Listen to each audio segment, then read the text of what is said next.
Mantan suamiku mengundangku ke pernikahannya hanya untuk pamer. Namun, di leher istri barunya, tergantung kalung warisan ibuku yang dicurinya. Saat aku berteriak, mereka tertawa. Tapi begitu surat rahasia ini kubuka, tawa mereka mati, berganti ketakutan yang nyata. Sembari bersiap mendengarkan kisah ini, yuk, absen dulu di kolom komentar, dari kota mana saja kalian menonton.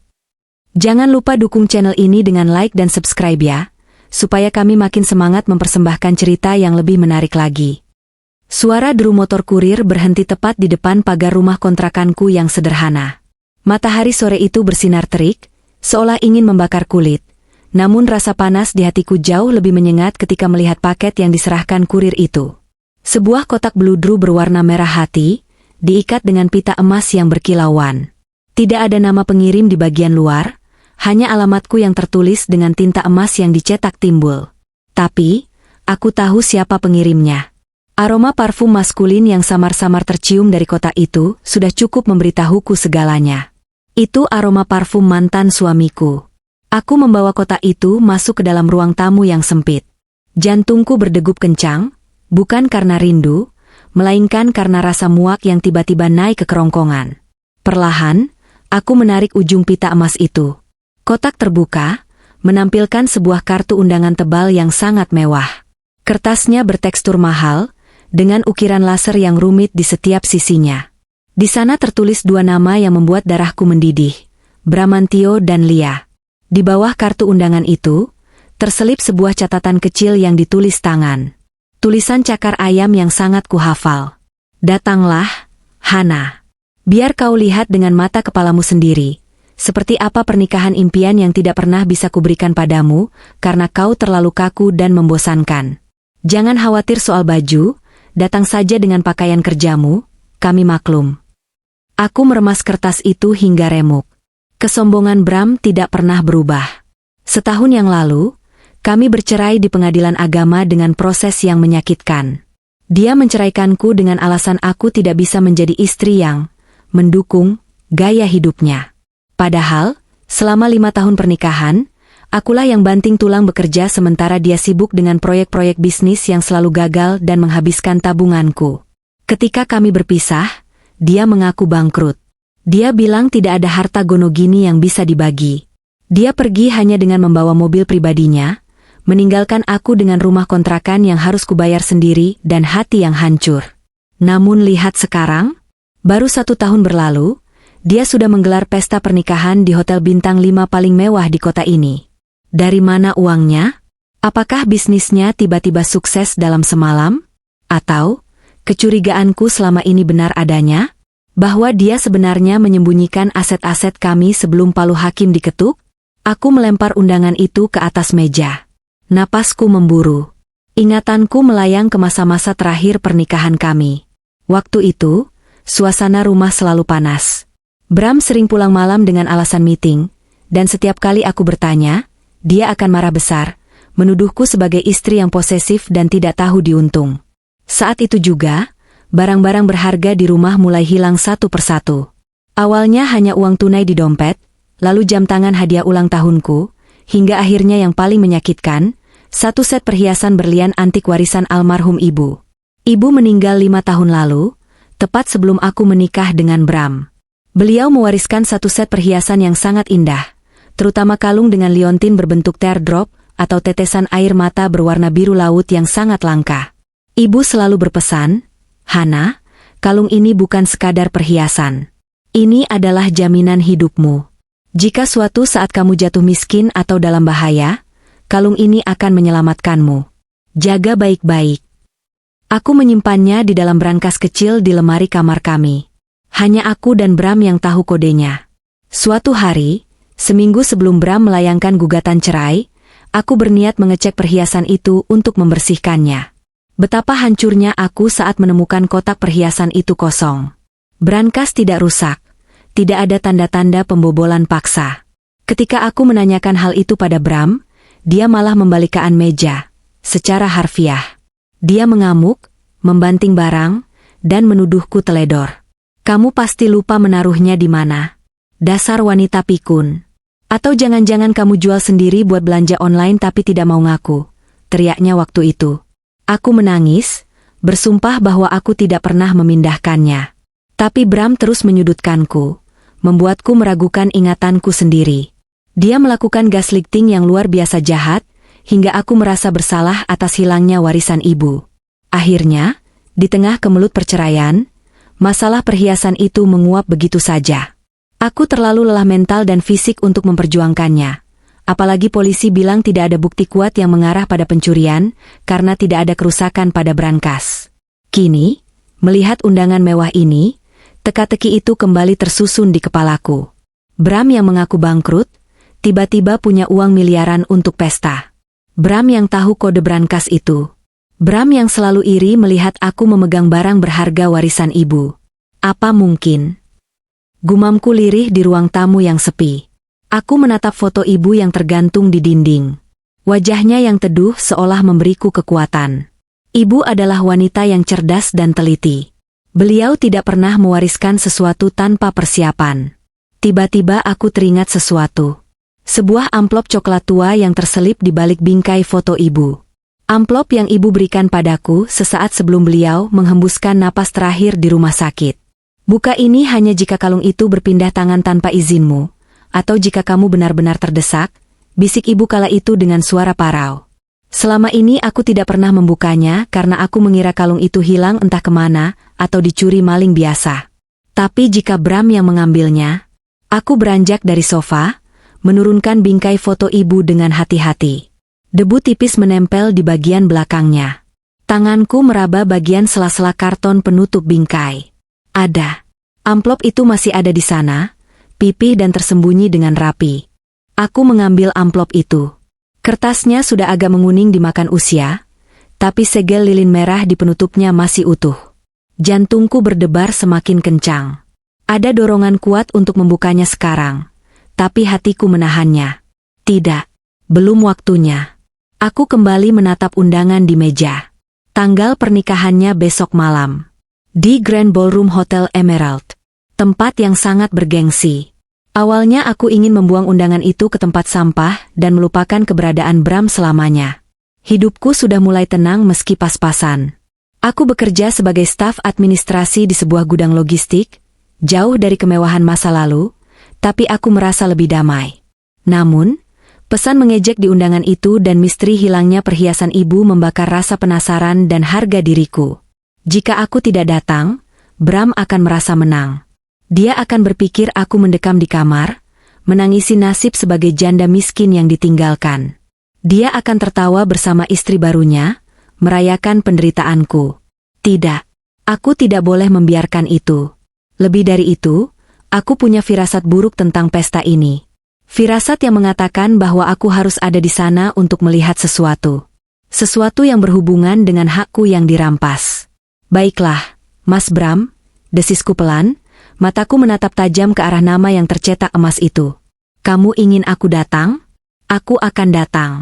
Tapi jangan harap aku datang sebagai wanita lemah yang bisa kamu injak-injak lagi. Sore itu juga, aku membongkar lemari pakaianku. Sebagian besar baju-baju bagusku sudah kujual untuk menyambung hidup setelah perceraian. Yang tersisa hanya pakaian kerja dan kaos santai. Namun, di bagian paling belakang lemari, terbungkus plastik laundry yang sudah berdebu, ada satu gaun yang selamat. Sebuah gaun malam berwarna hitam pekat, berbahan satin sutra yang jatuh dengan indah di tubuh. Gaun ini dulu kubeli dengan gaji pertamaku, jauh sebelum menikah dengan Bram.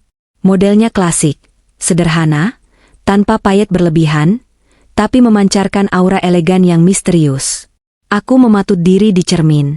Gaun itu masih pas di tubuhku, bahkan sedikit longgar karena berat badanku turun drastis setahun terakhir. Warna hitamnya membuat kulitku terlihat lebih cerah, namun juga menyeratkan duka dan ketegasan. Aku bukan datang untuk merayakan cinta mereka. Aku datang untuk melayat matinya hati nurani mantan suamiku. Malam itu aku tidur dengan gelisah. Bayangan wajah ibu dan seringai licik Bram silih berganti muncul dalam mimpiku. Dalam mimpi itu, ibu menunjuk ke arah leher seseorang, tapi wajah orang itu kabur. Ibu menangis, tapi tidak bersuara. Aku terbangun dengan keringat dingin membasahi dahi. Jam menunjukkan pukul 3 pagi. Aku bangun dan mengambil air wudhu, mencoba menenangkan diri. Di atas sajadah, aku berdoa panjang. Memohon kekuatan, memohon petunjuk. Jika benar Bram yang mencuri hakku, aku mohon Tuhan membukakan jalannya besok. Jika aku salah, biarkan aku pulang dengan hati lapang dan benar-benar melupakannya. Tapi entah kenapa, hatiku berkata besok akan menjadi malam yang panjang. Malam penentuan. Aku melirik amplop tua warisan ibu yang kini kutaruh di dalam tas pesta kecilku. Surat kecil itu terasa berat, seolah menyimpan energi yang siap meledak kapan saja. Besok, Bramantio. Besok kita lihat siapa yang akan tertawa paling akhir. Apakah kau dengan pesta mewahmu, atau aku dengan kebenaran yang kubawa? Undanganmu adalah tantangan bagiku, dan aku, Hana, menerima tantangan itu. Lobi Hotel Emerald malam itu bermandikan cahaya keemasan dari lampu-lampu kristal raksasa yang menggantung di langit-langit setinggi 10 meter. Lantai marmernya begitu mengkilap hingga aku bisa melihat bayangan sepatuku sendiri saat melangkah. Suasana di sana riuh rendah oleh tamu-tamu undangan yang datang dengan mobil-mobil mewah. Pakaian mereka berkilauan, wangi parfum mahal menyerbak di udara, menciptakan atmosfer eksklusif yang menyesakan. Aku turun dari taksi online tepat di depan lobi. Satpam yang membukakan pintu sempat menatapku sekilas, mungkin heran melihat seorang wanita bergaun malam yang anggun turun dari mobil biasa, bukan sedan mewah seperti tamu lainnya. Tapi aku tidak peduli. Aku mengangkat daguku, menegakkan punggung, dan melangkah masuk dengan tatapan lurus ke depan. Malam ini, aku mengenakan gaun hitam satin milikku. Rambutku yang panjang kugelung sederhana ke atas, membiarkan leher jenjangku terekspos, memberikan kesan tegas dan berkelas.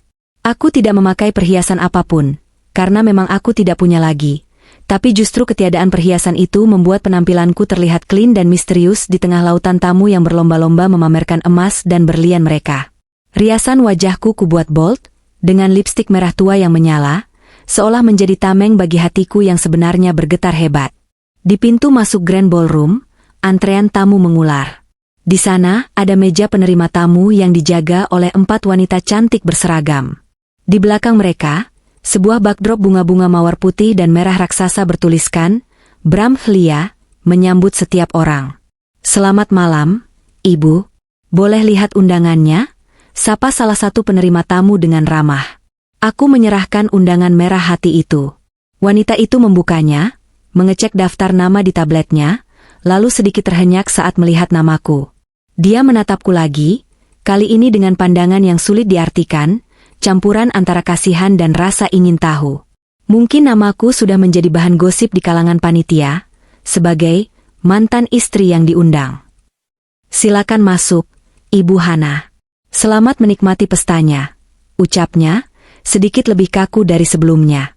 Aku melangkah masuk ke dalam ballroom.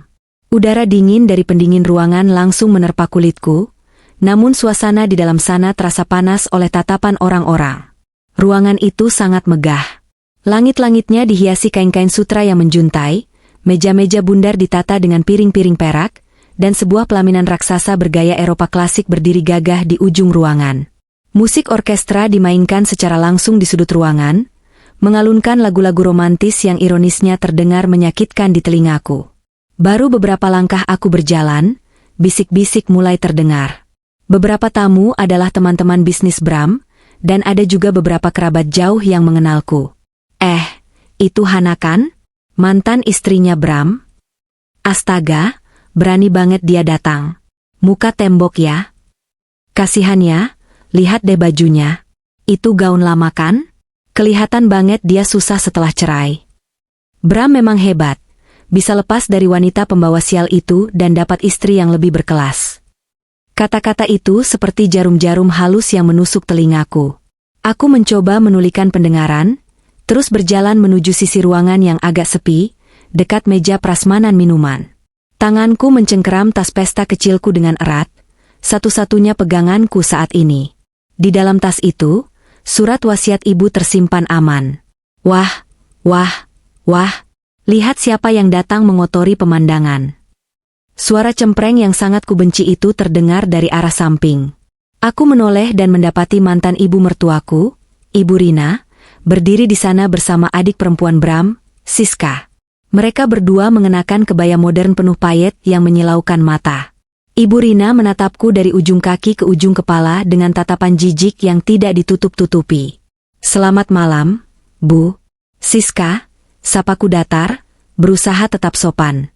"Jangan panggil aku, Bu, seolah kita masih keluarga," sembur Ibu Rina. "Aku kaget kamu benar-benar punya nyali buat datang. Apa kamu kesini mau minta sumbangan? Atau mau bungkus makanan sisa buat di rumah kontrakanmu yang kumuh itu?" Siska tertawa kecil sambil menutup mulutnya dengan kipas tangan. "Aduh, Mama jangan gitu dong. Kasihan Mbak Hana. Mungkin ini satu-satunya kesempatan dia makan enak tahun ini." Darahku mendidih, tapi aku menahannya. Aku sudah kenyang dengan hinaan mereka selama 5 tahun menjadi menantu. Ibu Rina selalu membenciku karena aku berasal dari keluarga biasa, tidak seperti menantu idamannya yang harus kaya raya. "Saya datang karena diundang, Bu Rina." "Bram sendiri yang memaksa saya datang," jawabku tenang, menatap matanya tanpa rasa takut. "Bram cuma mau pamer, supaya kamu sadar diri," seru Ibu Rina. "Lihat sekelilingmu. Ini level kami sekarang. Bram sukses besar setelah membuangmu. Itu bukti kalau kamu memang penghambat rezeki suami. Dan tunggu sampai kamu lihat Lia, menantuku yang baru. Dia cantik, muda, dan berasal dari keluarga terpandang. Jauh beda sama kamu yang cuma modal tampang melas." "Permisi," potongku, tidak ingin memperpanjang debat kusir yang tidak berguna. Aku melangkah pergi meninggalkan mereka yang masih mendengus kesal. Aku mengambil segelas air mineral dari pelayan yang lewat, mencoba membasahi tenggorokanku yang kering. Dari kejauhan, aku melihat Bram. Dia berdiri di dekat pelaminan, mengenakan setelan jas tuxedo hitam yang sangat pas di tubuhnya. Rambutnya ditata rapi, wajahnya berseri-seri menyalami para tamu penting. Dia tertawa lepas, tawa yang dulu pernah kucintai, tapi sekarang terdengar seperti suara gagak bagi telingaku. Tiba-tiba, mata kami bertemu. Bram berhenti tertawa. Dia menatapku sejenak, lalu senyum miring tersungging di bibirnya. Dia membisikkan sesuatu pada teman di sebelahnya, lalu berjalan menghampiriku. Langkahnya penuh percaya diri, seolah dia adalah raja dunia. "Hana," sapanya tanpa mengulurkan tangan. "Aku nggak nyangka kamu benar-benar datang. Sendirian? Nggak bawa pacar baru? Oh, lupa, siapa yang mau sama janda miskin, kan? Selamat atas pernikahanmu, Mas," ucapku dingin, mengabaikan hinaannya. "Pestanya mewah sekali. Uang dari mana? Perasaan setahun lalu kamu nangis-nangis bilang gak punya duit buat bayar cicilan mobil."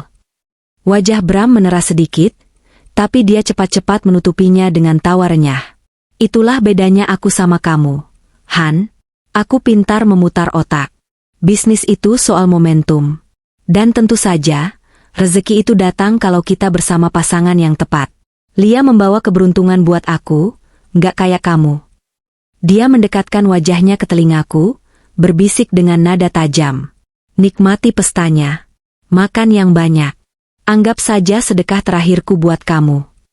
Setelah mengatakan itu, dia menepuk bahuku dengan kasar dan berbalik pergi karena Master of Ceremony, MC, sudah mulai berbicara di panggung. Hadirin sekalian yang berbahagia, suara MC menggelegar melalui pengeras suara, membuat seluruh ruangan hening seketika.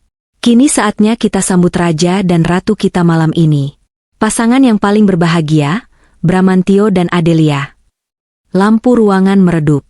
Sorot lampu sorot, spotlight, diarahkan ke pintu utama ballroom yang perlahan terbuka. Musik orkestra berubah menjadi lagu pengiring pengantin yang megah. Semua mata tertuju ke pintu itu, termasuk aku. Jantungku berdetak tidak karuan, firasat burukku semakin kuat. Bram sudah berdiri di ujung karpet merah, menunggu pengantin wanitanya. Dan muncullah dia. Lia, wanita yang menjadi alasan hancurnya rumah tanggaku, melangkah masuk. Dia mengenakan gaun pengantin berwarna putih gading yang sangat besar dan megah, penuh dengan kristal Swarovski. Wajahnya cantik, dipoles makeup mahal. Dia tersenyum lebar, melambai-lambaikan tangan ke arah tamu seperti seorang putri raja. Namun, mataku tidak tertuju pada wajahnya. Juga bukan pada gaunnya. Seluruh duniaku seakan berhenti berputar saat mataku menangkap kilauan benda yang melingkar di leher jenjangnya. Di sana, di bawah sorotan lampu sorot yang terang benderang, tergantung sebuah kalung berlian yang sangat kukenal. Rantaian emas putih yang rumit dengan hiasan berlian kecil-kecil, dan di tengahnya, sebuah liontin batu safir berbentuk tetesan air mata, teardrop, berwarna biru laut yang memantulkan cahaya dengan cara yang sangat spesifik. Itu dia. Tidak mungkin salah. Itu adalah The Ocean's Tear. Kalung warisan ibuku. Kalung yang hilang dari brankas rumahku setahun yang lalu. Kalung yang Bram bilang mungkin aku hilangkan sendiri. Kakiku lemas, nafasku tercekat. Rasanya seperti ada tangan tak kasat mata yang mencekik leherku. Jadi selama ini benar? Bram mencurinya? Dia mencuri satu-satunya peninggalan ibuku yang paling berharga, hanya untuk diberikan kepada selingkuhannya sebagai mas kawin atau hadiah pernikahan? Amarah yang selama ini kupendam, rasa sakit karena dihina, rasa sedih karena kehilangan ibu, semuanya menyatu menjadi bola api yang meledak di dadaku.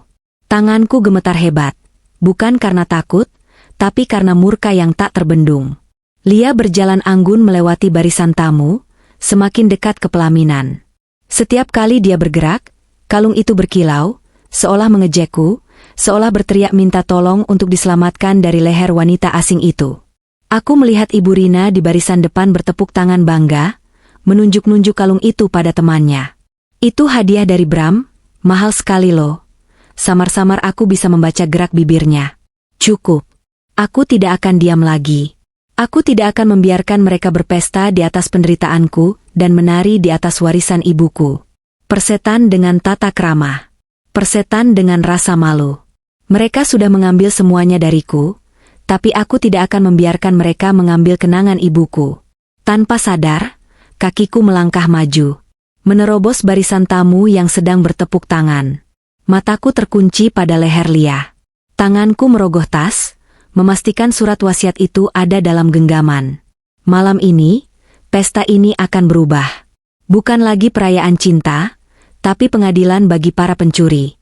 Kakiku terasa berat, seolah tertanam di karpet tebal ballroom itu, namun mataku tak bisa lepas sedetik pun dari leher Lia. Wanita itu kini berdiri di samping Bram di atas pelaminan yang megah, tersenyum lebar menyambut tepuk tangan riuh dari ratusan tamu undangan. Mereka tampak seperti pasangan sempurna di mata dunia. Sang pengusaha sukses yang bangkit dari keterpurukan dan istri cantiknya yang setia mendampingi. Sandiwara yang memuakan. Aku melangkah sedikit demi sedikit, menyelinap di antara kerumunan tamu yang sedang sibuk mengabadikan momen itu dengan ponsel mereka. Jarakku dengan pelaminan masih sekitar 20 meter, tapi penglihatanku sangat tajam kalau menyangkut benda itu. Cahaya lampu sorot yang menyilaukan sesekali menerpa leher Lia, membuat liontin itu berpendar. Kilau birunya, oh Tuhan, kilau biru itu sangat khas. Itu bukan safir biru biasa yang bisa kau beli di toko emas sembarangan. Itu adalah Royal Blue Sapphire yang memiliki gradasi warna unik jika terkena cahaya putih. Ibu pernah memberitahuku bahwa batu itu didapatkan kakekku dari pelelangan barang antik di Eropa puluhan tahun lalu. Ingatanku terlempar ke masa lalu, saat aku masih kecil. Aku ingat duduk di pangkuan ibu di depan meja riasnya yang beraroma bedak bayi dan kayu cendana. Ibu membuka kotak bludru itu dan memperlihatkan kalung tersebut padaku. Lihat, Hana, kata ibu lembut sambil mengangkat liontin itu ke arah lampu kamar. Batu ini seperti lautan dalam. Tenang di permukaan, tapi menyimpan banyak rahasia di dalamnya. Sama seperti seorang wanita. Kita harus kuat, tenang, tapi punya kedalaman hati yang tidak mudah diselami orang.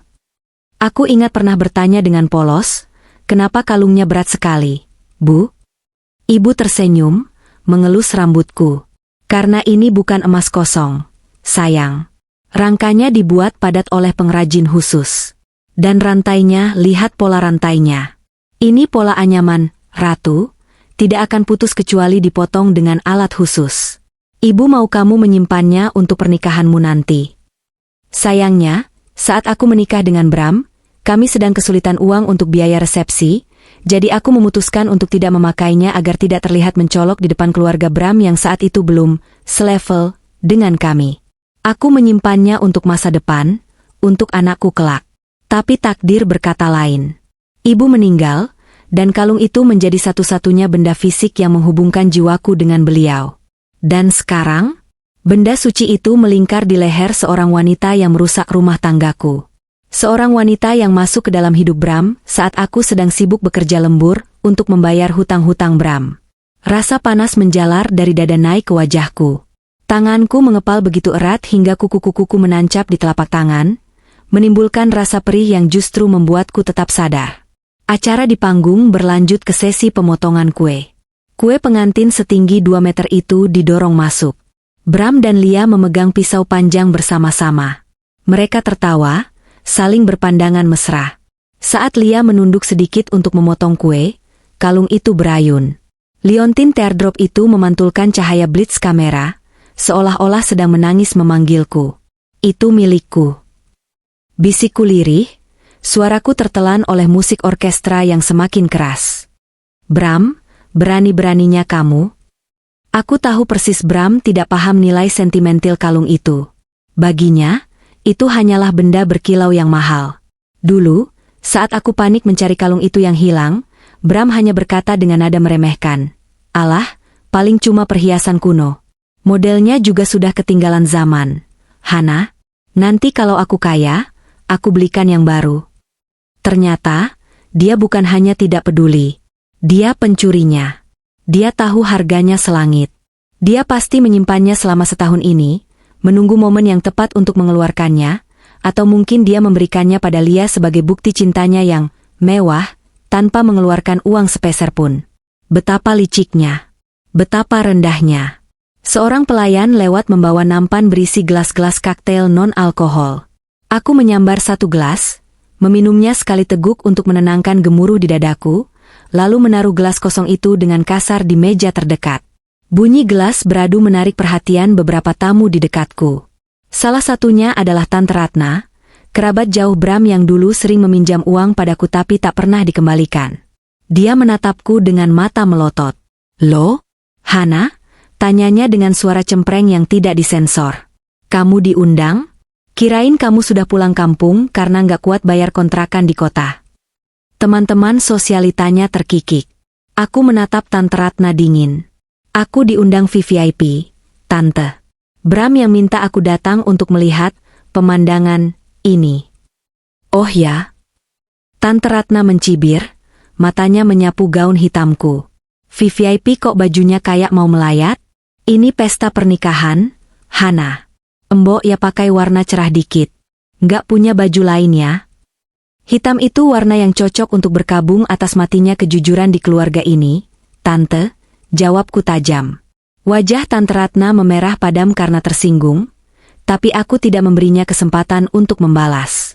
Aku berbalik badan, melangkah semakin dekat ke arah antrean tamu yang hendak bersalaman di pelaminan.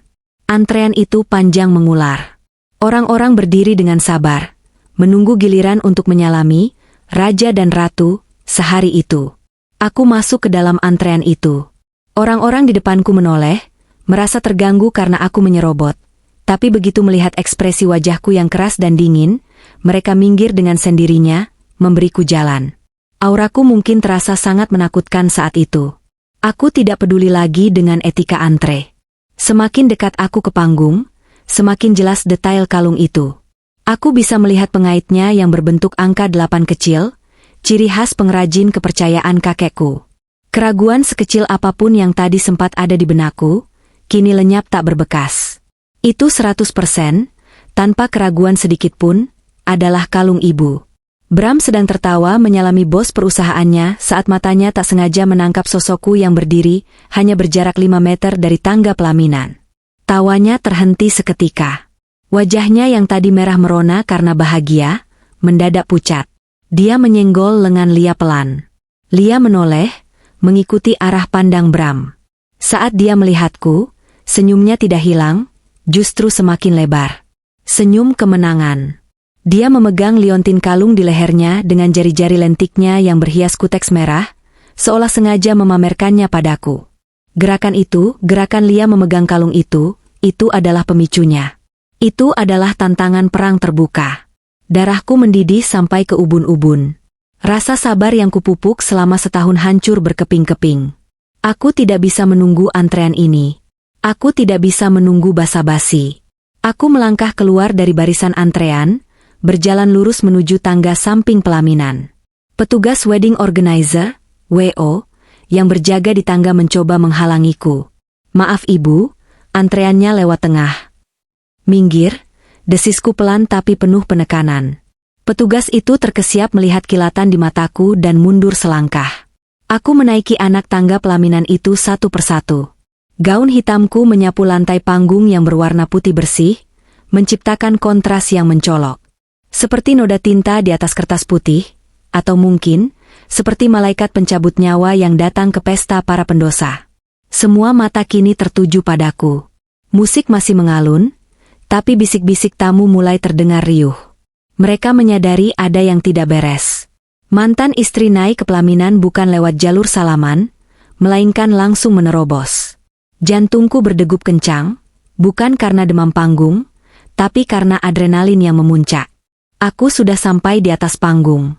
Hanya berjarak 3 meter dari mereka.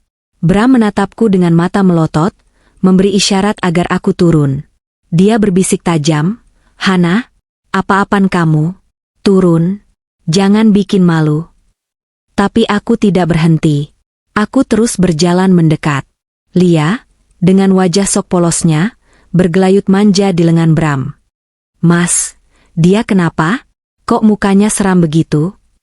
Pertanyaan Lia terdengar jelas, karena dia berdiri di dekat mikrofon standing yang digunakan untuk akad nikah tadi, dan belum dipindahkan. Aku berhenti tepat di depan mereka. Jarak kami hanya tinggal 1 langkah. Aku bisa mencium aroma parfum Lia yang menyengat, aroma bunga yang berusaha menutupi bau busuk kebohongan mereka. Mataku tidak menatap wajah Lia, tapi menatap tajam tepat ke titik di antara tulang selangkanya. Kalung itu. Aku mengulurkan tangan kananku, telunjukku menuding lurus ke arah dadanya. Keheningan yang aneh mulai menyelimuti area depan panggung, meski musik di belakang masih mengalun pelan. Orang-orang di barisan depan berhenti mengunyah makanan mereka. Mata mereka terpaku pada drama yang sedang berlangsung di atas pelaminan. "Bagus sekali kalungmu, Lia," suaraku keluar, bergetar menahan amarah, tapi cukup keras untuk didengar oleh mereka berdua. Lia tersenyum miring, tangannya kembali menyentuh liontin itu. "Terima kasih, Mbak Hana. Mas Bram memang punya selera tinggi. Dia bilang ini hadiah spesial karena aku wanita yang spesial. Sayang ya, dulu Mbak gak pernah dikasih yang beginian." Kata-katanya sungguh berbisa. Dia pikir dia sedang memenangkan perdebatan, padahal dia baru saja menggali kuburannya sendiri. "Hadiah?" Aku tertawa getir. "Bram bilang dia membelinya untukmu." Bram maju selangkah, mencoba menghalangiku agar tidak terlalu dekat dengan Lia. Keringat dingin mulai terlihat di pelipisnya. "Hana, cukup. Kalau kamu mau ngucapin selamat, ucapin sekarang terus turun. Banyak tamu yang mau salaman. Jangan cari gara-gara di sini." "Cari gara-gara?" Aku menatap Bram tepat di manik matanya. "Kamu yang cari gara-gara, Mas. Kamu mengundangku ke sini untuk pamer, kan? Nah, sekarang aku sudah lihat. Dan aku melihat sesuatu yang sangat menarik." Aku bergerak cepat, menyambar mikrofon standing yang ada di samping Lia sebelum Bram sempat mencegahnya. Suara dengung feedback memekakan telinga sesaat, membuat seluruh tamu di ballroom menutup telinga dan menoleh serentak ke arah panggung. Musik orkestra berhenti mendadak.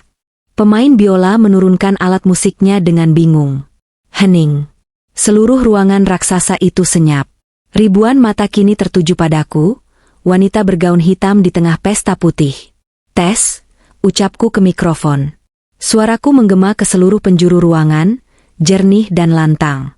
Bram panik. Dia berusaha merebut mikrofon itu. "Hana, lepaskan. Keamanan. Panggil keamanan," teriaknya, tapi dia tidak berani bertindak kasar secara fisik di depan ribuan mata dan kamera yang kini mulai merekam. Aku mundur selangkah, menjauhkan mikrofon dari jangkauan Bram, sambil tetap menatap Lia. "Maaf mengganggu pesta kalian," kataku lewat pengeras suara. Mataku menyapu seluruh tamu undangan sebelum kembali terkunci pada Lia. "Aku hanya ingin bertanya satu hal pada pengantin wanita yang cantik ini." Aku menunjuk lurus ke leher Lia. Jari telunjukku gemetar, menahan emosi yang meluap-luap. Kalung itu, dari mana suamimu mendapatkannya? Lia tampak bingung dan ketakutan. Wajah angkuhnya mulai retak. Dia menatap Bram, mencari perlindungan. Emas ini apa-apaan sih? Jawab, bentakku, suaraku menggelegar. Bram maju, wajahnya merah padam karena marah dan malu. Hana, kau gila. Itu hadiah dariku. Aku membelinya di Singapura bulan lalu. Turun sekarang atau kuseret kau. Bohong, teriakku, memotong bualannya. Kau tidak membelinya di Singapura. Kau tidak membelinya dimanapun. Kau mengambilnya dari brankas rumah kita setahun yang lalu. Suasana ballroom berubah menjadi riuh. Bisik-bisik berubah menjadi dengungan keras. Hah? Mencuri? Itu mantan istrinya nuduh Bram nyuri? Gila, drama banget. Kau mencuri perhiasan warisan ibuku, Mas. Teriakanku kali ini penuh dengan rasa sakit yang mendalam. Air mata mulai menggenang di pelupuk mataku, tapi aku tidak membiarkannya jatuh. Itu kalung mendiang ibuku. The Ocean Star. Kau bilang kalung itu hilang karena aku teledor. Kau memaki-makiku, kau membuatku merasa bersalah karena menghilangkan warisan ibu. Tapi ternyata kau yang mengambilnya. Bram tertawa. Tawa yang dipaksakan dan terdengar sumbang. Dia mengambil mikrofon lain dari meja akad. Hadirin sekalian, ucap Bram Klum, ini adalah mantan istri saya. Sepertinya dia sedang mengalami gangguan jiwa, karena tidak terima saya menikah lagi. Dia halusinasi. Kasihan sekali, dia memang punya riwayat depresi. Kata-kata Bram sukses membalikkan keadaan. Tamu-tamu mulai menatapku dengan pandangan kasihan bercampur jijik. Turun wai, ganggu orang pesta aja, teriak seseorang dari rombongan teman Bram. Dasar gila. Move on dong, Mbak, seru yang lain. Keamanan mana nih? Seret keluar orang gila itu. Lia, melihat dukungan massa berpihak padanya, kembali mendapatkan kepercayaan dirinya. Dia memasang wajah sedih yang dibuat-buat, air mata buaya mulai menetes di pipinya yang mulus. Mbak Hana? Isak Lia ke mikrofon, suaranya bergetar manja. Aku tahu Mbak sakit hati. Tapi jangan fitnah Mas Bram begini. Mas Bram kerja keras buat beli kalung ini untuk aku. Tolong jangan rusak hari bahagia kami. Kalau Mbak butuh uang, bilang saja, nanti kami kasih. Tapi tolong jangan bikin malu diri sendiri. Akting yang sempurna. Tamu-tamu semakin bersimpati pada Lia. Cemoohan untukku semakin keras. Dasar perempuan tak tahu malu. Ibu Rina, mantan mertuaku, sudah berdiri di bawah panggung, menunjuk-nunjuk wajahku. Sudah miskin, gila, pemfitnah lagi. Untung anakku menceraikanmu. Kalung itu mahal. Mana mungkin orang tuamu yang kampung itu punya barang semewah itu. Ngaca. Rasanya seperti dikeroyok ribuan orang sekaligus. Hatiku sakit, perih sekali. Mereka tidak tahu kebenarannya. Mereka hanya melihat kulit luarnya. Bram tersenyum puas melihat aku terpojok. Dia pikir dia menang. Dia pikir dengan mempermalukanku di depan umum, aku akan lari sambil menangis dan tidak akan pernah kembali lagi. Tapi dia salah. Dia lupa satu hal tentang Hana. Hana yang dulu mungkin akan menangis dan lari. Tapi Hana yang berdiri di sini sekarang, adalah Hana yang sudah ditempa oleh pengkhianatan. Aku menarik napas panjang, mengisi paru-paruku dengan keberanian terakhir. Aku tidak akan mundur. Aku punya kartu as. Aku punya sesuatu yang tidak bisa dibantah oleh air mata palsu Lia atau bualan Bram. Perlahan, aku menurunkan tangan kiriku ke dalam tas pesta kecil yang kucangklong. Jari-jariku menyentuh permukaan kertas amplop tua itu. Surat wasiat ibu. Aku mengeluarkan amplop itu. Warnanya yang kekuningan dan kusam terlihat sangat kontras dengan kemewahan di sekitarnya. Kalian semua tertawa? Tanyaku dingin ke mikrofon. Suaraku kini tenang, tapi ketenangannya justru lebih menakutkan daripada teriakanku tadi. Dengungan di ruangan itu perlahan mereda. Mereka penasaran dengan apa yang kupegang. Bram, kau bilang kau membelinya di Singapura? Tanyaku sambil menatap Bram tajam. Kalau kau yang membelinya, kau pasti punya sertifikatnya, kan? Tunjukkan pada semua orang sekarang. Mana sertifikatnya? Bram terdiam sejenak. Matanya bergerak gelisah. Sertifikatnya di rumah. Siapa yang bawa sertifikat ke pesta pernikahan? Jangan konyol. Baiklah, angguku. Kalau begitu, aku akan menunjukkan buktiku. Ini. Aku mengangkat kertas tua yang baru saja kukeluarkan dari amplop. Adalah surat wasiat dan sertifikat asli pembelian kalung itu tahun 1998, yang ditulis tangan oleh ibuku dan ditandatangani notaris. Lia tertawa mengejek di sela isakannya. Kertas butut begitu? Paling kamu bikin sendiri tadi di rumah. Oh ya, tantangku. Aku melangkah mendekati Lia. Bram mencoba menghalangi lagi, tapi aku mengangkat tangan, menghentikannya dengan tatapan membunuh. Lia, kataku lembut namun mematikan. Kalau kalung itu benar-benar baru dibeli di toko, berarti itu hanyalah perhiasan biasa. Tapi, kalung ibuku punya rahasia. Sebuah mekanisme yang dipesan khusus. Aku menoleh ke arah tamu undangan, mengangkat suaraku. Dengarkan saya. Jika ini fitnah, saya siap dipenjara malam ini juga. Tapi jika saya benar, maka pria yang berdiri di sana adalah seorang pencuri. Suasana kembali tegang. Tidak ada yang berani bersuara. Di balik liontin batu biru itu, ujarku sambil menunjuk leher Lia. Terdapat tombol mikroskopik di sisi kanan bingkainya. Tombol yang tidak terlihat mata telanjang jika tidak tahu letaknya. Jika ditekan dengan ujung kuku, wajah Bram berubah dari merah menjadi putih pucat seperti mayat. Dia tahu. Dia pasti baru menyadarinya. Atau mungkin dia tidak pernah tahu karena tidak pernah memakainya. Jangan! Teriak Bram, berusaha menerjang ke arah Lia untuk menutupi kalung itu. Tapi dia terlambat. Rasa penasaran dan kepanikan membuat Lia secara refleks meraba liontin di lehernya. Tangannya gemetar mencari sisi kanan yang kukatakan. Tekan, Lia, perintahku. Buktikan kalau itu milikmu. Kalau tidak terbuka, aku akan sujud di kakimu minta maaf. Lia menekan sisi kanan liontin itu. Klik. Suara denting halus terdengar, namun efeknya seperti ledakan bom atom. Lempengan emas di belakang batu biru itu terbuka perlahan, seperti sebuah pintu rahasia kecil. Lia membelalak. Dia menunduk, melihat ke dalam liontin yang kini terbuka di dadanya. Mulutnya menganga, wajahnya pucat pasi seolah melihat hantu. Di layar besar di samping panggung yang menyorot close-up wajah pengantin, semua orang bisa melihat ekspresi horor Lia. Kameramen yang cerdas, atau mungkin sekadar ingin tahu, langsung menzoom kameranya ke arah kalung yang terbuka itu. Gambar di layar raksasa itu kini memperlihatkan liontin yang terbuka.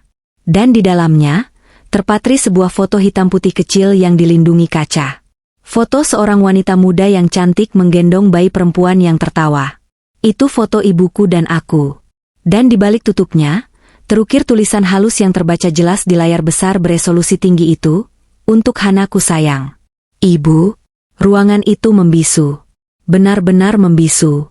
Musik mati, denting sendok mati, tawa mati.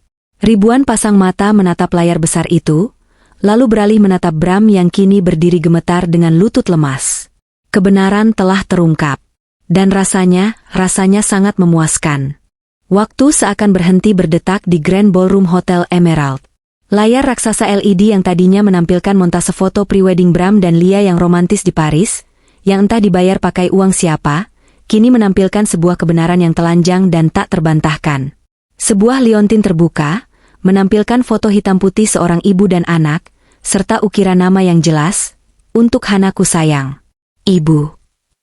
Keheningan yang mencekam itu hanya bertahan selama 3 detik, sebelum akhirnya pecah menjadi suara gemuruh yang jauh lebih mengerikan daripada sorakan cemoohan sebelumnya. Kali ini, suaranya bukan lagi ejekan untukku, melainkan suara kaget, jijik, dan penghakiman massal yang ditujukan kepada pasangan pengantin di atas pelaminan. Ya ampun, jadi itu benar barang curian? Bisik seseorang di barisan depan, suaranya terdengar jelas karena saking heningnya area depan panggung. Gila. Bram nyolong perhiasan mantan mertuanya buat ngelamar bini baru? Rendah banget. Ih, amit-amit. Pantesan mantan istrinya ngamuk. Kalau gue jadi dia, udah gue jambak tuh pengantin ceweknya. Lia, yang tadinya berdiri tegak bak ratu, kini tubuhnya gemetar hebat. Matanya menatap horor ke arah dada sendiri, ke arah liontin yang terbuka itu. Wajahnya yang dipoles makeup tebal terlihat kontras dengan pucatnya kulit aslinya yang kini kehilangan darah. Dia mundur selangkah, seolah kalung itu tiba-tiba berubah menjadi ular berbisa yang melilit lehernya. Emas. Suara Lia tercekat. Dia menatap Bram dengan pandangan tidak percaya. Kamu bilang ini pesan khusus dari desainer perhiasan di Eropa? Kamu bilang ini baru? Bram berdiri mematung. Mulutnya membuka dan menutup seperti ikan yang kehabisan oksigen. Keringat sebesar biji jagung mengucur deras dari dahinya, melunturkan bedak tipis yang dipakainya. Matanya liar menatap sekeliling, mencari celah untuk kabur dari tatapan ribuan mata yang kini menelanjanginya. Itu rekayasa, teriak Bram tiba-tiba, suaranya pecah dan histeris. Dia menunjuk ke arahku dengan tangan gemetar. Hana pasti menukarnya. Dia pasti punya trik sulap. Dia menukar kalung yang asli dengan barang rongsokan miliknya saat dia mendekat tadi. Jangan percaya dia. Aku tertawa. Tawa yang lepas, dingin, dan penuh kemenangan. Menukar? Tanyaku lantang, memastikan semua orang mendengar betapa konyolnya alibi Bram. Mas, semua orang melihat aku bahkan tidak menyentuh Lia. Aku berdiri 1 meter darinya. Lia sendiri yang memegang dan membuka kalung itu. Bagaimana caranya aku menukar kalung yang melilit erat di leher istrimu tanpa menyentuhnya? Apa aku punya ilmu sihir? Logika sederhanaku langsung mematahkan tuduhan Bram. Para tamu undangan mulai menggeleng-gelengkan kepala. Rasa hormat mereka pada sosok pengusaha muda sukses itu runtuh seketika. Bukan main si Bram, gayanya selangit, ternyata modal maling. Celetuk seorang bapak-bapak yang kutahu adalah salah satu investor yang sedang didekati Bram. Bapak itu membuang gelas minumannya ke meja dengan kasar, tanda jijik. Lia mulai panik. Rasa malunya sudah diubun-ubun. Dia berusaha melepas kait kalung itu dengan panik. Lepasin. Aku nggak mau pakai barang curian. Ini barang orang mati. Sial. Pantas dari tadi perasaanku nggak enak. Jerit Lia histeris, merusak citra anggun yang dibangunnya sejak awal acara. Dia menarik-narik kalung itu kasar, membuat lehernya lecet merah. Jangan dilepas, bentak Bram, menahan tangan Lia. Dia sadar, jika kalung itu dilepas dan jatuh ke tanganku, dia akan kehilangan barang bukti. Atau mungkin, dia hanya tidak rela barang semahal itu lepas. Diam kamu, Lia. Jangan bikin malu. Kamu yang bikin malu, balas Lia berteriak. Air matanya melunturkan maskara hingga wajahnya tampak mengerikan. Kamu bohong sama aku. Kamu bilang kamu kaya. Kamu bilang ini simbol cinta. Ternyata ini simbol kemiskinan moral kamu. Drama rumah tangga yang baru berumur hitungan jam itu tersaji live di depan ribuan orang. Sungguh tontonan yang memilukan sekaligus memuaskan bagiku. Di bawah panggung, aku melihat Ibu Rina, mantan mertuaku, terduduk lemas di kursi tamu VIP. Wajah sombongnya lenyap, berganti dengan ekspresi syok. Teman-teman sosialitanya yang tadi memuji-muji kini menjauhinya, berbisik-bisik sambil menutup mulut dengan kipas. Siska, adik iparku, mencoba menutupi wajahnya dengan tas, tak sanggup menanggung malu. Aku melangkah maju lagi, mendekati Bram yang sedang bergulat menahan tangan Lia. Sudah cukup sandiwaranya, Mas, kataku datar. Kembalikan apa yang menjadi hakku. Bram menoleh padaku. Tatapannya penuh kebencian yang mendalam. Wajahnya merah padam, urat-urat lehernya menonjol. Dia tampak seperti binatang buas yang terpojok. Kau, desis Bram pelan, tapi penuh racun. Kau merusak semuanya, Hana. Kau menghancurkan hidupku. Kau sengaja kan? Kau menunggu hari ini? Dasar wanita iblis. Aku hanya mengambil kembali apa yang kau curi. Balasku tenang. Kalau kau tidak mencurinya, aku tidak akan ada di sini. Kau yang mengundangku. Ingat, kau yang ingin pamer. Inilah akibat kesombonganmu sendiri. Senjata makan tuan. Pergi kau. Bram mendorong bahuku kasar. Aksi fisik itu memicu reaksi keras dari para tamu. Weh, jangan main tangan sama perempuan, teriak beberapa tamu pria. Suasana semakin kacau. Beberapa petugas keamanan hotel yang bingung harus berpihak pada siapa akhirnya mulai bergerak mendekat ke panggung, tapi bukan untuk mengusirku, melainkan untuk melerai keributan yang dibuat oleh pengantin pria. Tiba-tiba, seorang pria parubaya dengan setelan jas mahal naik ke atas panggung. Itu Pak Gunawan, bos besar perusahaan tempat Bram bekerja sebagai mitra. Wajahnya merah pada menahan marah.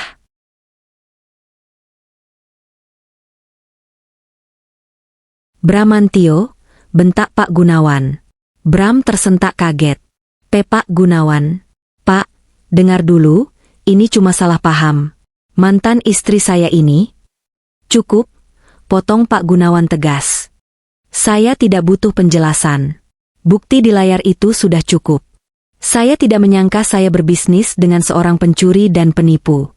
Mulai detik ini, kerjasama kita batal. Jangan pernah injakan kakimu di kantor saya lagi. Saya tidak mau reputasi perusahaan saya hancur karena berurusan dengan kriminal seperti kamu. Bram jatuh berlutut. Kakinya seolah kehilangan tulang. Kehilangan kontrak dengan Pak Gunawan berarti kehilangan segalanya. Itu adalah sumber dana utamanya untuk menutupi hutang-hutang gaya hidupnya selama ini. Pak, tolong Pak, jangan begini.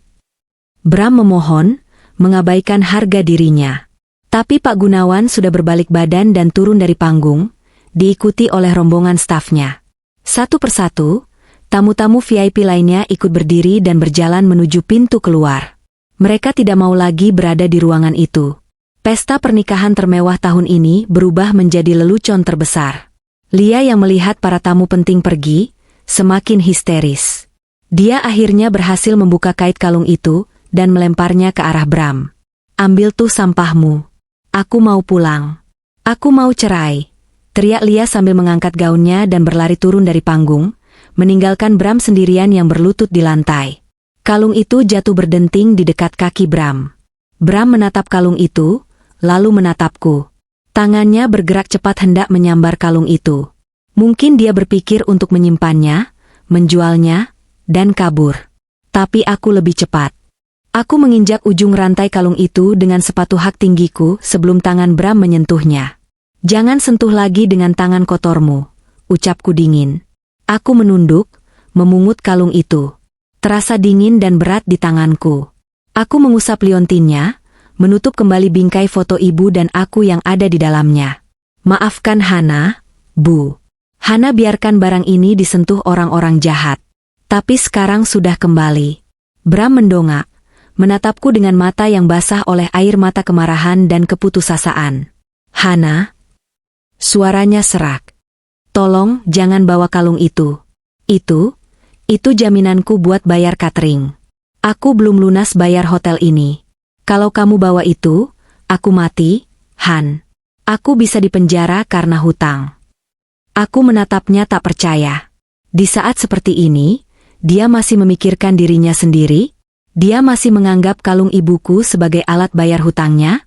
Itu bukan urusanku. Mas, jawabku. Kamu yang bikin pesta, kamu yang bayar. Jangan pakai warisan ibuku untuk menutupi gengsimu. Hana, kamu tega, teriak Bram, hendak berdiri menerjangku. Tapi sebelum dia sempat berdiri tegak, suara sirine yang samar-samar terdengar dari luar hotel kini terdengar jelas mendekat. Pintu ballroom terbuka lebar dengan kasar. Ini dia. Babak terakhir dari pertunjukan ini. Suara derap langkah kaki tegas yang beradu dengan lantai marmer menggema di seluruh ruangan, mengalahkan sisa-sisa bisikan para tamu yang belum pulang. Dari pintu utama Grand Ballroom, 6 orang petugas kepolisian berseragam lengkap masuk dengan wajah serius. Di belakang mereka, 2 orang detektif berpakaian preman mengekor dengan tatapan tajam yang menyapu ruangan. Atmosfer pesta yang sudah hancur kini berubah menjadi tempat kejadian perkara yang mencekam. Lampu kristal yang mewah seolah meredup, kehilangan kilaunya di hadapan lencana kepolisian yang berkilau di bawah sorotan lampu. Bram yang baru saja hendak menerjangku, membeku di tempatnya. Wajahnya yang tadi merah karena amarah, kini berubah menjadi abu-abu. Lututnya kembali goyah. Dia menatap polisi-polisi itu dengan tatapan kosong, seolah nyawanya baru saja ditarik keluar dari tubuhnya. Siapa yang panggil polisi? Gumam Bram lirih, lebih kepada dirinya sendiri. Aku, jawabku singkat. Aku berdiri tegak di atas pelaminan, menggenggam kalung ibuku erat-erat di tangan kanan, sementara tangan kiriku masih memegang surat wasiat dan sertifikat kepemilikan. Komandan polisi itu berjalan lurus menuju panggung. Para tamu yang tersisa, kebanyakan adalah mereka yang terlalu kepo untuk pulang, segera minggir, memberi jalan bak membelah lautan manusia. "Saudara Bramantio?" tanya komandan polisi itu dengan suara bariton yang berat saat tiba di depan panggung. Bram tidak menjawab. Dia hanya menatap nanar. "Kami menerima laporan atas dugaan pencurian dengan pemberatan dan penggelapan aset," lanjut polisi itu tegas sambil mengeluarkan selembar surat perintah penangkapan. "Laporan dibuat oleh saudari Hana, pemilik sah perhiasan yang Anda kuasai secara ilegal. Selain itu, kami juga mendapat laporan dari pihak bank mengenai pemalsuan dokumen agunan yang melibatkan aset yang bukan milik Anda." Aku sedikit terkejut mendengar bagian terakhir. Ternyata bukan hanya mencuri kalung, Bram rupanya mencoba menjaminkan sertifikat tanah orang tuaku, yang entah bagaimana dia bisa dapat salinannya. Kejahatannya ternyata lebih dalam dari yang kuduga. Pak, ini salah paham."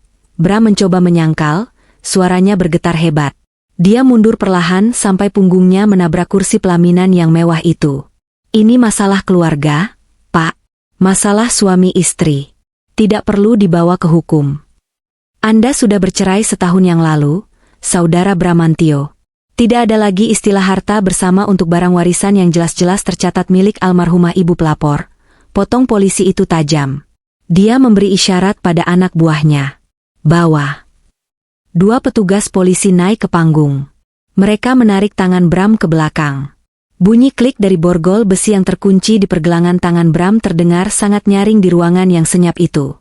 Suara itu adalah musik terindah yang pernah kudengar malam ini. Lepaskan saya. Saya orang terpandang. Kalian tidak tahu siapa saya." Bram meronta, berteriak-teriak seperti orang gila. "Hana, cabut laporanmu. Hana, aku suamimu. Tega kamu melihat aku diborgol begini di hari pernikahanku." Aku berjalan mendekatinya. Menatap wajah pria yang pernah kucintai, pria yang pernah kupercayai untuk menjaga hidupku, yang kini tak lebih dari seorang kriminal menyedihkan. "Mantan suami, Mas," koreksiku dingin. "Dan ya, aku tega. Setega kamu membuangku tanpa sepeser pun uang, setega kamu mencuri peninggalan ibuku, dan setega kamu menghinaku di undangan pernikahanmu sendiri. Nikmatilah bulan madumu di sel tahanan." Bram meludahi lantai di dekat kakiku karena tidak bisa menjangkauku. "Awas kamu Hana. Aku akan balas. Aku akan hancurkan kamu." "Bawa dia pergi," perintah komandan polisi. Bram diseret turun dari panggung, melewati barisan tamu yang menatapnya dengan jijik. Beberapa orang merekam kejadian itu. Besok pagi, wajah Bram pasti akan menghiasi halaman depan koran dan viral di media sosial. Pengantin pria ditangkap di pelaminan karena mencuri perhiasan mantan istri. Judul yang sangat clickbait. Sementara itu, Lia yang sedang menangis di pojokan bawah panggung didatangi oleh seorang polwan. "Maaf Bu, kami perlu meminta keterangan Ibu juga sebagai saksi, dan mungkin sebagai penadah jika terbukti Ibu mengetahui asal-usul barang tersebut," ucap polwan itu tegas. "Saya nggak tahu apa-apa," jerit Lia histeris, maskaranya meleleh kemana-mana. "Saya korban di sini. Saya ditipu laki-laki brengsek itu. Jangan bawa saya. Papa, Mama, tolong Lia." Orang tua Lia yang duduk di meja VIP tampak syok berat. Ada yang pingsan dan harus dikipasi oleh pelayan. Pesta pernikahan impian mereka berubah menjadi mimpi buruk yang akan menghantui seumur hidup. Aku menghela napas panjang. Beban berat yang selama setahun ini menghimpit dadaku perlahan terangkat. Rasanya lega sekali. "Ibu Hana?" sapa komandan polisi itu padaku. "Ya, Pak." "Barang buktinya, kalung itu, harus kami bawa sementara untuk proses penyidikan dan pencatatan. Setelah itu akan segera kami kembalikan kepada Ibu. Mohon Ibu ikut ke kantor sebentar untuk melengkapi berita acara pemeriksaan." Aku menatap kalung di genggamanku. Berat rasanya melepaskannya lagi, tapi aku tahu ini prosedur hukum. Aku menyerahkan kalung itu ke tangan polisi dengan hati-hati. "Tolong dijaga baik-baik, Pak. Itu nyawa saya, pesanku. Pasti, Bu. Kami akan simpan di brankas barang bukti. Dengan adanya video rekaman acara ini dan sertifikat yang Ibu bawa, kasus ini sangat kuat. Kemungkinan besar Ibu bisa mendapatkan kembali hak Ibu sepenuhnya dalam waktu kurang dari seminggu. Aku mengangguk terima kasih. Aku berjalan turun dari panggung. Kakiku terasa sedikit gemetar karena efek adrenalin yang mulai surut, tapi langkahku mantap. Aku berjalan melewati Ibu Rina yang masih terduduk lemas di kursinya. Dia menatapku. Tidak ada lagi tatapan sombong atau mengejek. Hanya ada tatapan takut dan hancur. Dia tahu, anak kebanggaannya sudah tamat. Dan sumber keuangannya pun ikut tamat. Hana? Panggil Ibu Rina lirih saat aku melewatinya. Suaranya memelas. Aku berhenti sejenak, tapi tidak menoleh. Jangan hubungi saya lagi, Bu. Urusan kita sudah selesai. Aku terus berjalan menuju pintu keluar. Udara malam di luar hotel terasa sangat segar saat menerpa wajahku. Jauh lebih segar daripada udara AC di dalam yang penuh kepalsuan. Di lobi hotel, orang-orang masih berkerumun membicarakan kejadian tadi. Tapi aku tidak peduli. Aku berjalan menembus kerumunan, menatap langit malam yang bersih. Bintang-bintang bersinar terang, seolah Ibu sedang tersenyum padaku dari atas sana. Ibu, Hana sudah mendapatkannya kembali.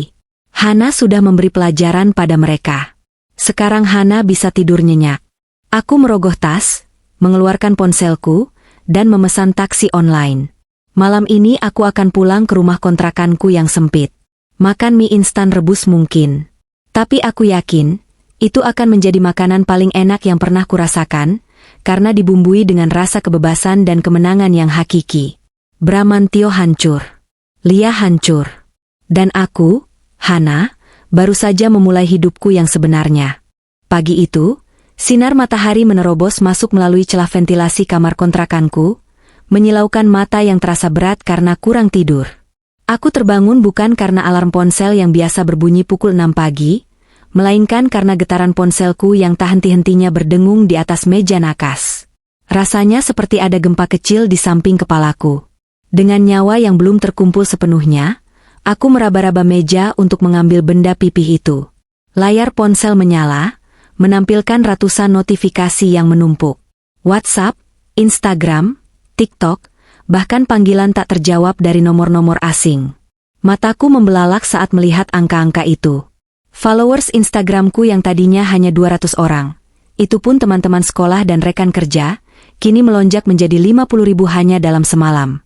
Video kejadian semalam viral. Seseorang telah mengunggah rekaman saat aku naik ke pelaminan, saat aku menunjuk kalung itu, dan saat liontin itu terbuka memperlihatkan wajah ibuku. Judul-judul video yang beredar di media sosial sangat sensasional. Mantan istri labrak pernikahan mewah, ternyata kalung pengantin hasil curian. Plot twist tergila tahun ini, pelakor pakai warisan mertua yang dicuri suami, dan detik-detik pengantin pria diseret polisi di pelaminan. Aku membuka salah satu kolom komentar dengan jantung berdebar. Awalnya aku takut dihujat karena dianggap merusak acara orang.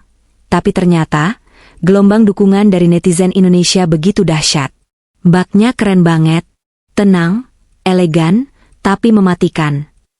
Gila, gue merinding pas liontinnya dibuka. Definisi karma dibayar kontan. Puas banget lihat muka suaminya pas polisi datang. Semangat Mbak Hana. Kawal sampai baju oren. Jangan mau damai. Air mataku menetes, bukan karena sedih, tapi karena haru. Selama setahun ini aku merasa sendirian. Aku merasa duniaku sempit, gelap, dan tidak ada yang memihakku. Bram selalu berhasil memutarbalikkan fakta di depan teman-teman kami, membuatku terlihat seperti istri yang boros dan tidak tahu diri. Tapi hari ini, kebenaran itu menemukan jalannya sendiri. Jutaan orang asing yang tidak kukenal kini berdiri di belakangku, menjadi garda terdepan membelaku. Namun, ketenangan pagi itu tidak berlangsung lama. Gedoran keras di pintu depan rumah kontrakanku membuyarkan lamunanku. Gedoran itu tidak sabaran, kasar, dan penuh emosi. Aku beranjak dari kasur, merapikan rambut seadanya, dan berjalan menuju ruang tamu. Siapa pagi-pagi begini bertamu dengan cara sekasar itu? Wartawan? Atau polisi lagi? Saat aku membuka pintu, Aku terkejut, namun juga tidak terkejut di saat yang sama. Di sana berdiri Ibu Rina, mantan mertuaku, dan Siska, adik Bram. Penampilan mereka sangat kacau. Ibu Rina yang biasanya tampil glowing dengan sasak rambut tinggi, kini rambutnya acak-acakan, matanya bengkak, dan baju yang dipakainya terlihat kusut. Sepertinya baju yang sama dengan yang dipakainya semalam. Siska berdiri di belakangnya dengan wajah menunduk, memegang tisu yang sudah basah. "Hana," seru Ibu Rina begitu melihatku. Tidak ada lagi nada angkuh seperti semalam. Suaranya serak dan putus asa. Tanpa permisi, dia menerobos masuk dan langsung bersimpuh di kakiku. Ya, wanita yang dulu selalu menghinaku miskin dan tidak level dengan keluarganya, kini berlutut di lantai semen rumah kontrakanku yang dingin. "Bu, apa-apaan ini?" Aku mundur selangkah, kaget dengan tindakan drastisnya. "Hana, tolong Ibu, Nak, tolong Bram." Ibu Rina menangis meraung-raung, memegangi ujung celana piyamaku. "Cabut laporanmu, Hana. Ibu mohon. Bram tidak bisa dipenjara. Dia tulang punggung keluarga. Kalau dia dipenjara, Ibu dan Siska mau makan apa? Rumah kami disita bank, mobil ditarik leasing. Semua aset Bram ternyata bermasalah. Kami cuma punya Bram, Hana." Aku menatap wanita tua itu dengan perasaan campur aduk. Ada rasa kasihan, tentu saja, sebagai sesama manusia. Tapi ingatan tentang bagaimana dia memperlakukanku dulu menahan rasa iba itu, agar tidak berubah menjadi kebodohan. "Bu Rina," panggilku datar, berusaha melepaskan kakiku dari cengkeramannya. "Bangun dulu, Bu. Jangan seperti ini." "Enggak. Ibu enggak mau bangun sebelum kamu janji cabut laporan." Ibu Rina mendongak. Wajahnya basah oleh air mata dan ingus. "Kamu kan pernah mencintai Bram. Kamu pernah jadi istri yang baik. Masa kamu tega melihat mantan suamimu hancur begini? Masa kamu tega melihat ibu jadi gelandangan?" Siska ikut maju, memegang tanganku. "Mbak Hana, tolong Mbak, Kak Bram hilaf. Itu cuma perhiasan. Mbak." Nanti Siska bantu cari uang buat gantiin harganya. "Tapi tolong jangan penjarakan Kak Bram. Lia sudah kabur, dia nggak mau tahu urusan ini. Cuma Mbak Hana harapan kami." Aku menarik napas panjang, menatap mereka berdua bergantian. "Siska, Bu Rina." Suaraku bergetar menahan emosi yang meluap. "Kalian bilang itu cuma perhiasan? Itu warisan terakhir ibuku. Itu harga diri ibuku yang kalian injak-injak. Dan soal tega, di mana rasa kemanusiaan kalian saat Bram mengusirku dari rumah setahun yang lalu tanpa sepeser pun uang?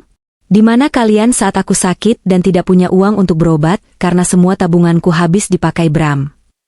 Ibu Rina terdiam, isakannya tertahan. "Waktu itu ibu bilang apa?" lanjutku, menatap tajam mata Ibu Rina.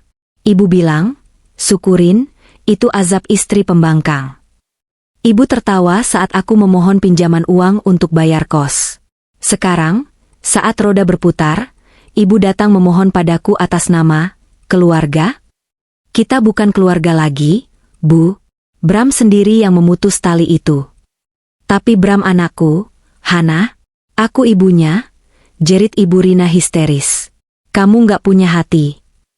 "Justru karena aku punya hati, aku melaporkan dia," jawabku tegas. "Supaya dia belajar bertanggung jawab. Supaya dia berhenti menipu orang lain. Asal ibu tahu, bukan cuma soal kalung. Polisi bilang Bram juga memalsukan dokumen tanah orang tuaku untuk pinjaman bank.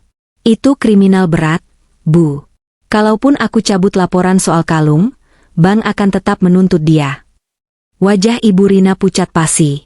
Dia sepertinya baru mengetahui fakta itu. Tubuhnya lemas, nyaris ambruk ke lantai jika tidak ditahan oleh Siska. "Pulanglah," usirku halus namun tak terbantahkan. "Biarkan hukum bekerja. Jangan rendahkan diri kalian lagi di sini. Aku tidak akan mengubah keputusanku."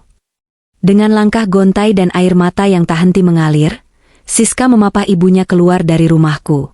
Sebelum pintu kututup, aku melihat tatapan Ibu Rina. Bukan lagi tatapan benci, melainkan tatapan kekalahan total.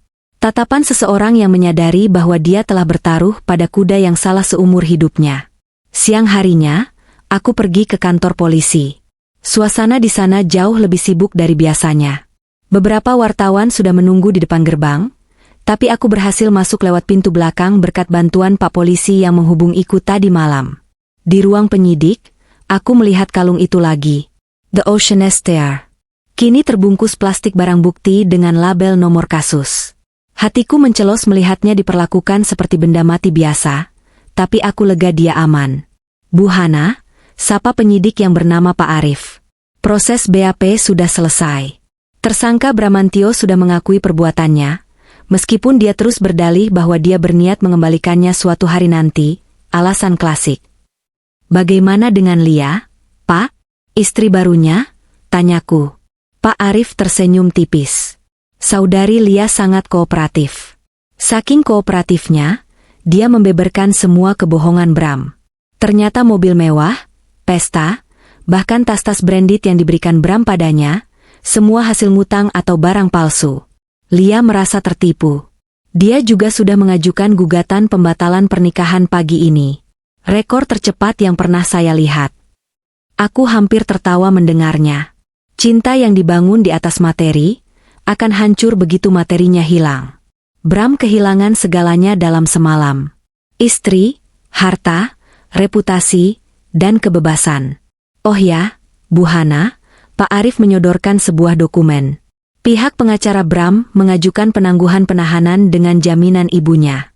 Tapi melihat besarnya resiko dia melarikan diri dan banyaknya korban penipuan lain yang mulai melapor setelah video ibu viral, kami menolaknya. Dia akan tetap di sel sampai persidangan. Terima kasih, Pak, ucapku tulus. Saat aku berjalan keluar dari ruang penyidik, aku melewati sel tahanan sementara. Langkahku terhenti. Di balik jeruji besi, duduk sosok pria yang mengenakan baju oranye tahanan. Rambutnya yang kemarin tertata rapi dengan pomade mahal, kini lepek dan berantakan. Wajahnya kusam, matanya cekung. Dia duduk memeluk lutut di pojok sel yang kotor. Itu Bram. Pria yang dulu kupuja. Pria yang dulu berjanji akan membahagiakanku. Pria yang kemarin berdiri gagah di pelaminan hotel bintang 5. Perubahannya begitu drastis hingga membuatku merinding. Dia mendongak saat merasakan kehadiranku. Mata kami bertemu. Aku mengira dia akan mengamuk atau memaki seperti di pesta, tapi tidak. Tatapannya kosong, putus asa. Hana? Suaranya parau, nyaris tak terdengar. Maafin aku. Hanya 2 kata itu. Tanpa pembelaan diri. Tanpa arogansi. Mungkin dinginnya lantai penjara semalam telah meruntuhkan egonya. Atau mungkin dia sadar, tidak ada lagi gunanya berpura-pura. Aku menatapnya lamat-lamat. Dulu, aku pasti akan luluh mendengar permintaan maafnya. Dulu, aku akan melakukan apa saja untuk menghapus kesedihannya. Tapi Hana yang, dulu, sudah mati bersamaan dengan hilangnya kalung ibu. Aku sudah memaafkanmu, Bram, jawabku pelan. Aku memaafkanmu demi ketenangan hatiku sendiri, bukan demi kamu. Tapi maaf tidak menghapus hukuman. Jalani saja. Anggap ini sekolah kehidupan yang dulu kamu bolos. Aku membalikkan badan, meninggalkan dia yang kembali menundukkan kepala dalam penyesalan yang terlambat. Saat aku melangkah keluar dari kantor polisi, hujan mulai turun rintik-rintik.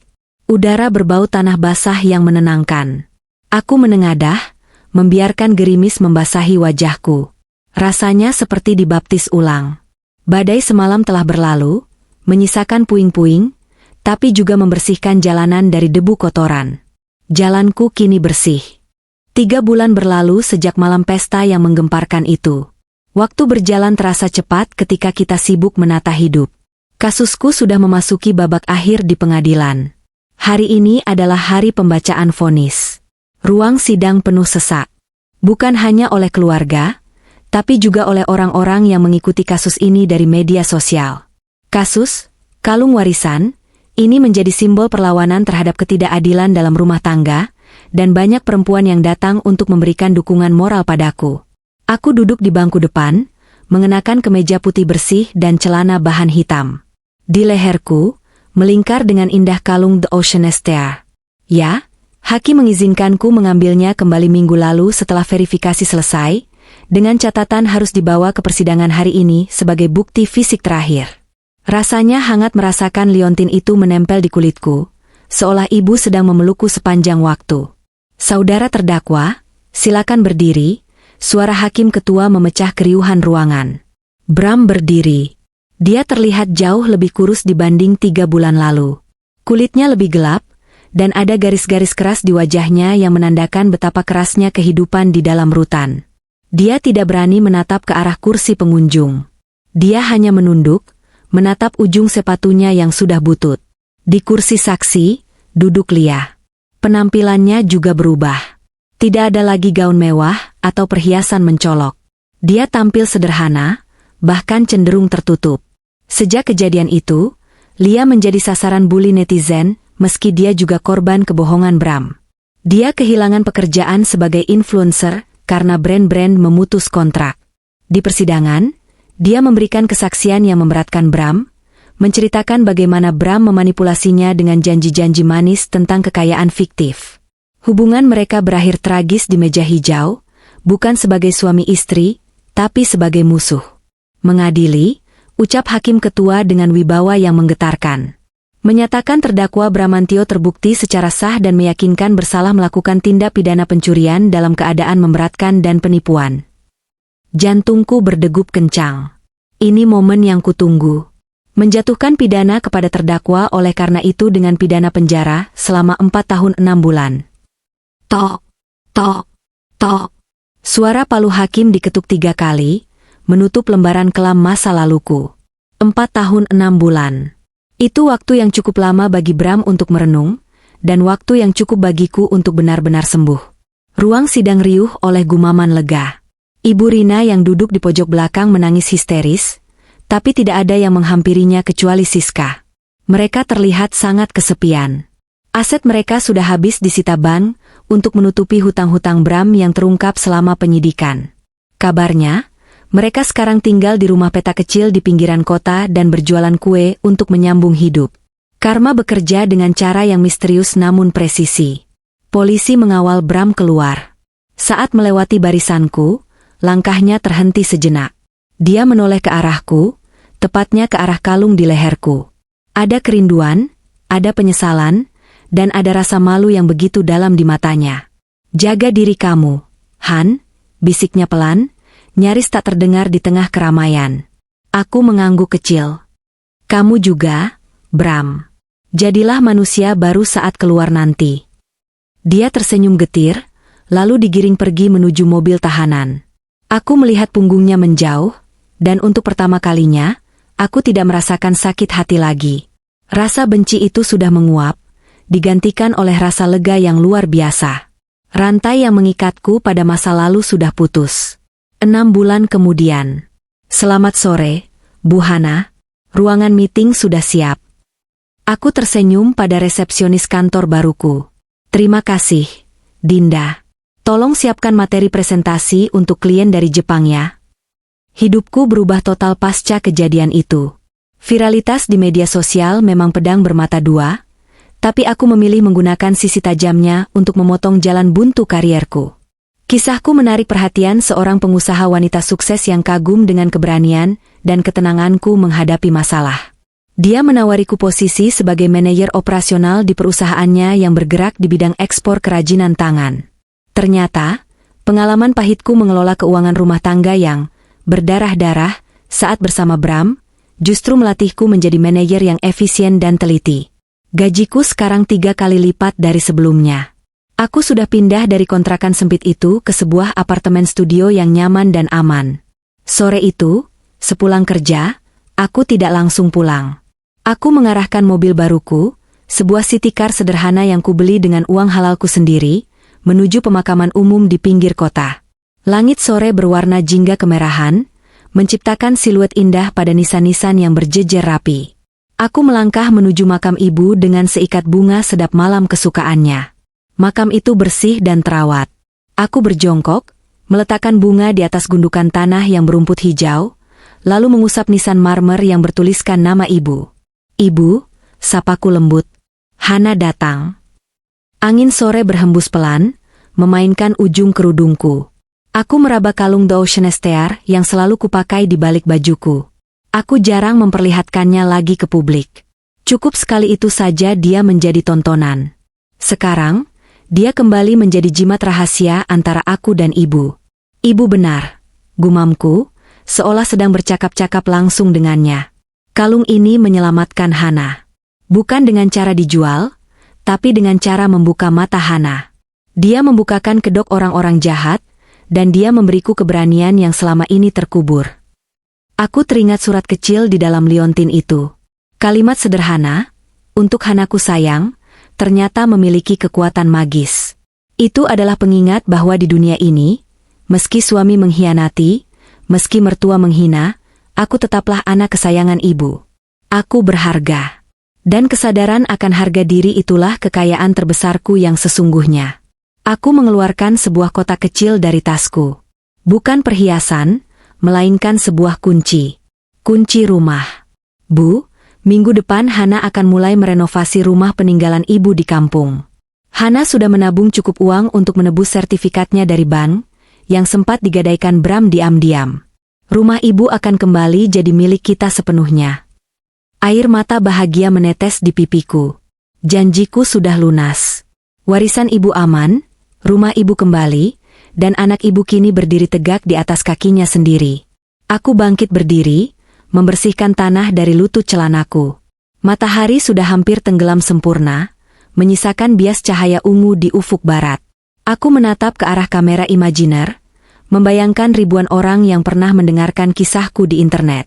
Orang-orang yang mungkin sedang berada di posisi yang sama denganku dulu. Terpuruk, dikhianati, diremehkan. Untuk kalian yang sedang berjuang, bisikku dalam hati, namun kutujukan untuk mereka. Jangan pernah takut melawan ketidakadilan, sekecil apapun itu. Kebenaran mungkin datang terlambat, mungkin datang dengan cara yang menyakitkan, tapi dia pasti akan datang.